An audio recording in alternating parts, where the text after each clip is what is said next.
এই তো শীতকালে কিন্তু ঘুম থেকে উঠেই ছেলেদেরকে দেখো জামা পরানো, সোয়েটার পরানো, টুপি, মোজা সব কিছু পরানো একটা মানে কী বলবো বিরক্তকর কাজ আমার। আর এদিকে ঘুম থেকে উঠেছে অনেকক্ষণ আগে, বিছানায় শুয়েছিল। আর যতবার বলি যে ঠান্ডার দিনে চুপ করে শুয়ে থাক, শুয়ে থেকে যখন রোদ্দুর উঠবে তখন উঠবি, কিন্তু না, কে কার কথা শুনে যখন ঘুম থেকে উঠবে। ওই স্কুল টিউশন থাকলে কিন্তু এত তাড়াতাড়ি ঘুম থেকে উঠবে না, তখন কিন্তু ডাইকে উঠাতে হয়। আর এখন যেহেতু বন্ধ সব কিছু, 2 দিনের মধ্যেই, কাল পরশুই কিন্তু 24 তারিখে রেজাল্ট দিবে ওদেরকে। আর হয়তো 1 জানুয়ারি থেকেই স্কুল স্টার্ট হবে। এদিকে জানলাটা খোলা ছিল, আমি সকালবেলা খুলেছি। এত হাওয়া আসতেছে কি বলবো, পশ্চিম দিক থেকে, যেহেতু পশ্চিম দিকে জানালা, তো জানালা দিয়ে এত হাওয়া আসতেছে, ঘর একদম শীতল হয়ে আসতেছে।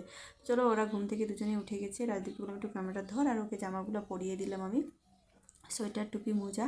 শুয়ে থাকলে কিন্তু হয়। এখন কি করবে বলো তো, এখন বাইরে কিন্তু এদিকে ওদিকে সারা মানে উঠোনে ঘুরে বেড়াবে হাওয়ার মধ্যে। আর বাইরে এত হাওয়া, আমাদের কুয়োর পাড়ের ওই পাশটাতে এত হাওয়া, না বলার মতো না। দেখো তো 2 ঘরের বিছানা আমি উঠিয়ে নিলাম, আর আমি তো সোয়েটার পরেই নিয়েছি। সোয়েটার চাদর পরে আমি একদমই কাজ করতে পারি না। সোয়েটার পরেও আমার জানি না কোনো শীতের জামা কাপড় পরে আমার এত বিরক্ত লাগে কাজ করতে, না বলার মতো না।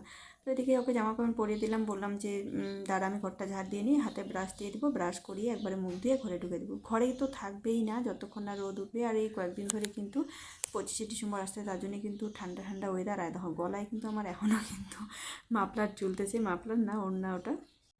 ছেলেকে দেখো এদিকে কাকার বাড়ি থেকে গরম ভাত নিয়ে আসে, তো বললো মা আমাকে খাওয়াই দাও, আমি হাত দিয়ে খাবো না। তো যাই হোক, আমিও একটু কাজ লেট হয় হোক, যেহেতু কোনো তাড়া নেই রান্নাবাড়ি করার।